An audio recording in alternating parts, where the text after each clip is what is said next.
You're listening to the Slavic Literature Pod, your shelf help guide to all things Slavic.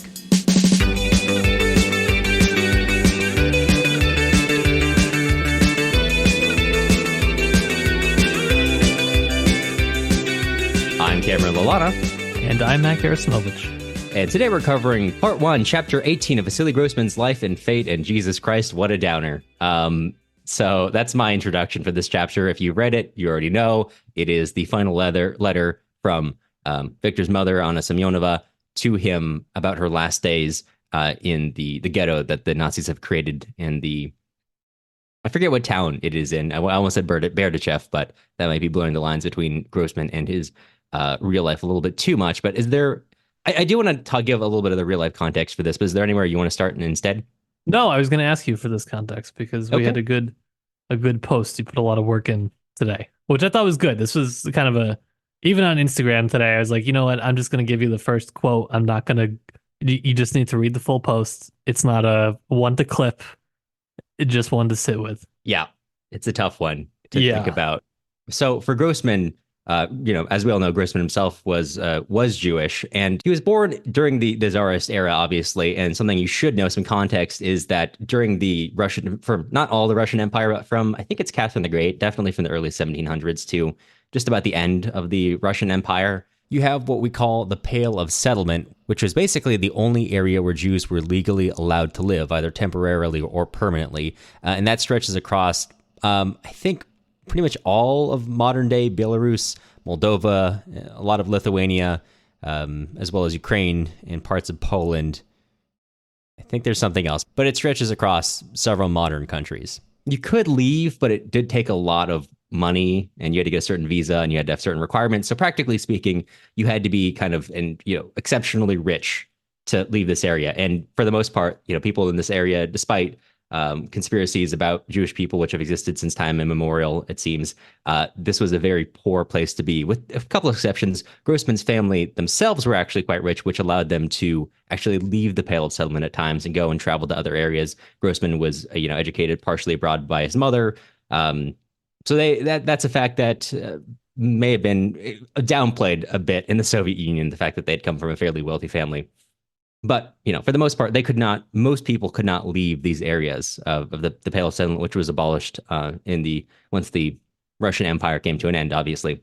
Although Grossman himself would eventually move to the Russian SSSR, most of his family still remained in parts of Ukraine and Kiev and Berdichev, the town where he's from. And so during the war, when he's coming back as a reporter, when the Red Army is moving back through Ukraine, pushing the Wehrmacht back, Grossman is trying to find out what's happening to his family. As he notes in a letter to his wife, he finds basically nothing in Kiev, and he has only heard that almost all Jews in Ukraine have been killed in one manner or another, which forms the basis of a lot of his reporting, a lot of his work for a collection of known as the Black Book, which was put together by Jewish journalists about the crimes committed against Soviet Jews.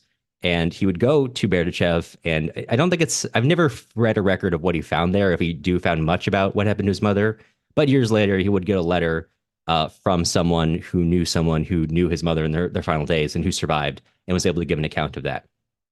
So this is largely, there are many elements which are shared with his mother's actual last days and the last days given to Anna Semyonova. The difference here being that Anna Semyonova tells it directly to our kind of Grossman stand-in here, Victor Strum, instead of it being conveyed by a third party.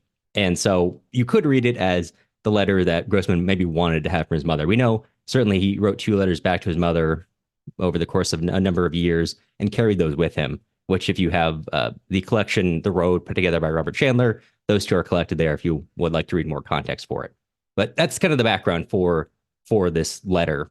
Yeah, there's a quote in here that echoes something that has already been said multiple times and will be said again in another really horrifying scene. So if you thought this was sad, we have one way towards the end of the book that's going to rival this one for sure. But there is a part of the letter that says, "That morning I was reminded of what I'd forgotten during the years of the Soviet regime, that I was a Jew." And there is this sort of, I don't know if you call it consciousness of that fact that is pressing. And there is an account of how the mother figure then sort of feels this maternal tenderness towards the Jewish people as a whole. And this was an element that was not previously known to her. And this repeats itself again with a different character later. And I'll point to that when we get there way later. Don't worry, Grossman gives you a little bit of a reprieve.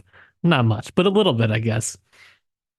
Um, and so this is just something to point out, to track.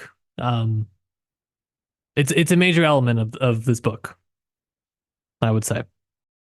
Yeah, absolutely. And I want to bring in here a quote along those lines from one of our Discord users today, Leah, who says, "The emergence of Anna's Jewish identity in this chapter is really interesting to me. I imagine this was the same experience for many people during the war. It seems up to this point, her identity has been entirely wrapped up in motherhood, her love for Victor, almost incomprehensible to me as a non-parent. As with Mostovskoy and the other prisoners at the start of Life and Fate, there is a certain camaraderie that develops as a result of being forced into governmentally/politically engineered space. But it's the way Grossman details the individual lives in this Ukrainian ghetto, that complex evaluation of people, as you say, that feels vital when we think about war and trauma. We are relatively close to the events of World War II. We see the images of atrocity. We read the timeline of events. We feel pity and sorrow and horror when we see/read these things, but there's a remove. I think when it comes to the mass murder of the Jewish people at this time, the group becomes a monolith. Victimhood is generic and we don't fully engage with it. In some ways, everyone becomes a saint through their suffering, and that's an insidious view to hold about suffering/the value of suffering.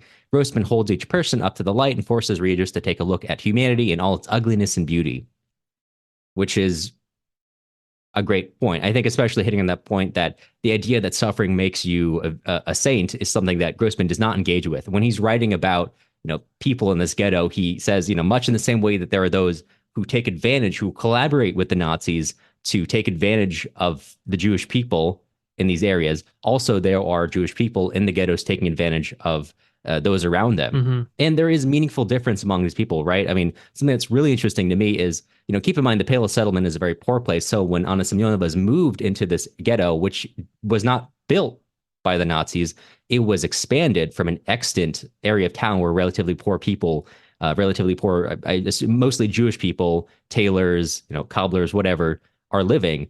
And she wonders how these people were here before even us. How could they survive, in this meager existence? Not everyone is equal, and there are still differences that matter between all these groups because he's giving everyone their humanity, their position, realizing they were privileged in life to not have to live in this area before, to be good, be evil, collaborate, not collaborate, whatever. And I think that's an incredibly important sort of humanity to return to people, this uneven humanity, because you see it, and I mean, even to today, right, in Holocaust literature, difficult Holocaust literature, like, this is a debate that's relevant in modern American politics.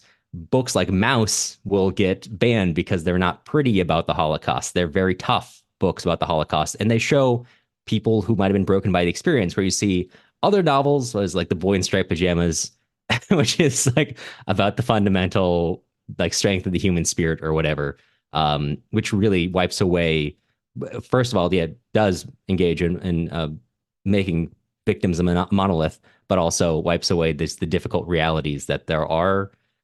It's that there's an uneven reaction to these things, and everyone is coming from their own background. So I thought that was a great point to make. Yes, and I think that we'll see more and more and more of this as we continue, but this second to last line, that no one has the strength to destroy the love that exists between people. I think it's definitely more than just the um I don't know, some silly triumphant spirit, because to get to the end of a chapter like this and then think, how could there be anything left? It's a tough question, honestly. So I don't know. And I'm not 100% convinced that you will be convinced by the end of this novel that like Grossman has a really compelling answer. And I don't know if I'm convinced he's convinced himself either. That's one of the challenging parts of this novel for sure. Just overall, um, not even just talking about the Holocaust, but talking about ideology and politics and just this new era that we are clearly in after World War II.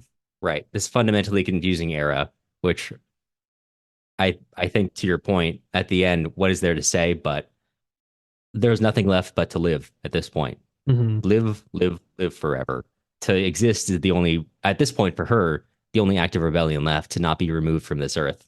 I think Grossman, in some ways, might be at this point be engaging with the idea that the only thing that we can do at this age is survive, that humanity can move forward through it. But we'll be seeing that argument being whether or not we might agree with that argument Yeah. more as the novel goes on. Now, I don't want to dig in too much more on this chapter because we have a long episode coming out at the end of the month that I hope that we'll get to talk about this more thematically and in depth. But I wanted to just quickly touch on the placement of this chapter because I will not have a chance in our long episode, most likely, to really in depth discuss the placement of chapters because we got too many chapters to cover, quite frankly. But this one is placed right after our discussion on the ethics of the nuclear age, basically.